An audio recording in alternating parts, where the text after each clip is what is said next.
10ನೇ budget ಮತ್ತು 2ನೇ ಅವಧಿಯ 5ನೇ ಮತ್ತು ಮಧ್ಯಂತರ ಬಜೆಟ್ ಅನ್ನ ನಿರ್ಮಲಾ ಸೀತಾರಾಮನ್ ಅವರು ವಿತ್ತ ಸಚಿವರು ಇವತ್ತು ಪ್ರಸ್ತುತಪಡಿಸಿದ್ದಾರೆ.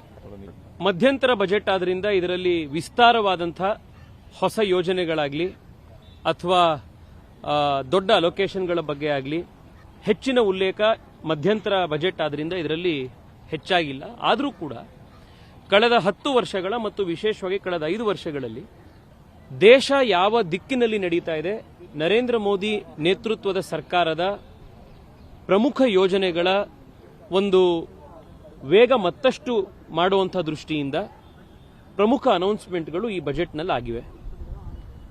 ನನಗೆ ವಿಶೇಷವಾಗಿ ಬಜೆಟ್ನಲ್ಲಾಗಿರುವಂತಹ ಹೈಲೈಟ್ಗಳು ಅಂತಂದ್ರೆ ದೇಶದ ಇನ್ಫ್ರಾಸ್ಟ್ರಕ್ಚರ್ನ ಒಂದು ಬೆಳವಣಿಗೆ ನರೇಂದ್ರ ಮೋದಿ ಅವರ ನೇತೃತ್ವದಲ್ಲಿ ಕಳೆದ 10 ವರ್ಷದಲ್ಲಿ ಐತಿಹಾಸಿಕವಾಗಿ ನಡೆದಿದೆ. ನಾವು ದೇಶದ ಎಲ್ಲ ಕಡೆ, ಅದು ನಗರ ಪ್ರದೇಶ ಇರ್ಬೋದು, ಗ್ರಾಮೀಣ ಪ್ರದೇಶ ಇರ್ಬೋದು, ಅಥವಾ ದೇಶದ ಬಾರ್ಡರ್ ಡಿಸ್ಟ್ರಿಕ್ಟ್ಗಳಿರ್ಬೋದು, ನಾವು ಎಲ್ಲೇ ನೋಡಿದ್ರೂ ಕೂಡ ಹೊಸ ರಸ್ತೆಗಳು, ಹೈವೇಗಳು, ಬ್ರಿಡ್ಜ್ಗಳು, ಏರ್ಪೋರ್ಟ್ಗಳು, ಹೊಸ ಪೋರ್ಟ್ಗಳು, ಹೊಸ ರೈಲ್ವೆ ಡಬ್ಲಿಂಗು, ಎಲೆಕ್ಟ್ರಿಫಿಕೇಶನ್, ಈ ಎಲ್ಲ ಕಾಮಗಾರಿಗಳಾಗ್ತಾ ಇರೋದನ್ನು ನಾವು ನೋಡಿದ್ದೀವಿ. ಈಗಾಗಲೇ ಕಳೆದ 3 ವರ್ಷದಲ್ಲಿ ಎಷ್ಟು ಇನ್ಫ್ರಾಸ್ಟ್ರಕ್ಚರಿಗೆ ಬಜೆಟ್ ಅನ್ನು ಕೊಡಲಾಗಿತ್ತೋ ಅದನ್ನ 3 ಪಟ್ಟು ದೊಡ್ಡದು ಮಾಡಲಾಗಿತ್ತು. ಈ ವರ್ಷ ಅದನ್ನ ನಾವು ಆ 3 ಪಟ್ಟಿನ ಮೇಲೆ 11% ಜಾಸ್ತಿ ಮಾಡ್ತೀವಿ. 11 ಲಕ್ಷ ಕೋಟಿ ರೂಪಾಯಿಯ ಇನ್ಫ್ರಾಸ್ಟ್ರಕ್ಚರ್ ಬಜೆಟ್ಗೆ ನಾವು ಮೀಸಲಿಡ್ತಾ ಇದ್ದೀವಿ. ದೇಶದ ಜಿಡಿಪಿಯ 3.4% ಇನ್ಫ್ರಾಸ್ಟ್ರಕ್ಚರ್ ಕ್ರಿಯೇಷನ್ಗೆ ನಾವು ಮೀಸಲಿಡ್ತಾ ಇದ್ದೀವಿ ಎನ್ನುವಂಥ ಅನೌನ್ಸ್ಮೆಂಟ್ ಏನಿದೆ ಅದು ಬಹಳ ದೊಡ್ಡ ಅನೌನ್ಸ್ಮೆಂಟ್. ಇದರಿಂದ ಕರ್ನಾಟಕ ಇರ್ಬೋದು, ದೇಶದ ಬೇರೆ ಬೇರೆ ರಾಜ್ಯಗಳಿರ್ಬೋದು, ಅಪಾರವಾದಂಥ ಇನ್ಫ್ರಾಸ್ಟ್ರಕ್ಚರ್ ಬೆಳವಣಿಗೆ ಆಗುವಂಥದ್ದಿದೆ. ಜೊತೆಗೆ ಲಕ್ಷಾಂತರ ಉದ್ಯೋಗಗಳು ಸೃಷ್ಟಿಯಾಗುವಂಥದ್ದಿದೆ.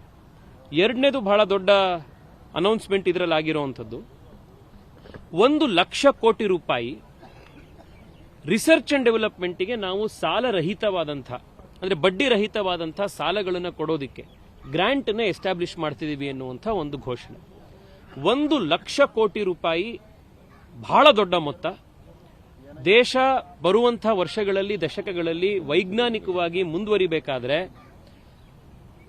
ಬಹಳ ಮುಖ್ಯ ಅಂತಂದ್ರೆ ದೇಶದ ವಿಜ್ಞಾನ ತಂತ್ರಜ್ಞಾನ ಕ್ಷೇತ್ರದಲ್ಲಿ ಮಾಡುವಂಥ ಸಾಧನೆ. 1 ಲಕ್ಷ ಕೋಟಿ ರೂಪಾಯಿ ಇಲ್ಲಿವರೆಗೆ ಯಾವ ಸರ್ಕಾರನೂ ಕೂಡ ವಿಜ್ಞಾನ ಕ್ಷೇತ್ರದಲ್ಲಿ, ರಿಸರ್ಚ್ ಅಂಡ್ ಡೆವಲಪ್ಮೆಂಟ್ ಅಲ್ಲಿ ದೇಶದ ಆರ್ಥಿಕ ಬೆಳವಣಿಗೆ ದೃಷ್ಟಿಯಿಂದ ಮುಂದಿನ, ಈಗ ಯಾಕೆ ಅಂತಂದ್ರೆ ಎಷ್ಟೋ ಒಂದು ಟೆಕ್ನಾಲಜಿಗಳು ಇವತ್ತು ಎಮರ್ಜಿಂಗ್ ಟೆಕ್ನಾಲಜೀಸ್ ಆಗಿ ಸನ್ರೈಸ್ ಸೆಕ್ಟರ್ನಲ್ಲಿ ಬರ್ತಾ ಇದ್ದಾವೆ. ಆ ಎಲ್ಲ ಟೆಕ್ನಾಲಜಿಗಳಲ್ಲಿ ಭಾರತ ಹಿಂದುಳಿಬಾರದು. ವಿದೇಶದಲ್ಲಿ ಯಾವ ಮಟ್ಟದಲ್ಲಿ ರಿಸರ್ಚ್ ಅಂಡ್ ಡೆವಲಪ್ಮೆಂಟ್ ಆಗ್ತಿದಾವೋ ಅಂಥ ಮಟ್ಟದಲ್ಲಿ ಭಾರತದಲ್ಲೂ ಆಗಬೇಕು ಅಂತ 1 ಲಕ್ಷ ಕೋಟಿ ರೂಪಾಯಿ ಅನೌನ್ಸ್ಮೆಂಟ್ ಆಗಿದೆ. ವಿಶೇಷವಾಗಿ ಬೆಂಗಳೂರು ದೇಶದ ವಿಜ್ಞಾನದ ನಗರ. ಬಹಳ ಅಡ್ವಾನ್ಸ್ಡ್ ಆಗಿರುವಂತಹ ಏರೋನಾಟಿಕಲ್ ಇಂಜಿನಿಯರಿಂಗ್ ಇಂದ ರೋಬೋಟಿಕ್ಸ್ನವರೆಗೆ, ಫಿನ್ಟೆಕ್ನಿಂದ ಹಿಡಿದು ಆರ್ಟಿಫಿಷಿಯಲ್ ಇಂಟೆಲಿಜೆನ್ಸ್ ವರೆಗೆ, ಸೆಮಿಕಂಡಕ್ಟರ್ ಡಿಸೈನಿಂಗ್ನ ಬಗ್ಗೆ ಬೆಂಗಳೂರಿನ ಬಹಳ ದೊಡ್ಡ ಒಂದು ಕೊಡುಗೆ ಇದೆ. ಸೊ ಈ 1 ಲಕ್ಷ ಕೋಟಿ ರೂಪಾಯಿಯ ಗ್ರಾಂಟ್ನಲ್ಲಿ ಬೆಂಗಳೂರಿಗೂ ಕೂಡ ಬಹಳ ದೊಡ್ಡದಾಗಿರುವಂತಹ ಒಂದು ಬೆನಿಫಿಟ್ ಸಿಗುವಂಥದ್ದಿದೆ.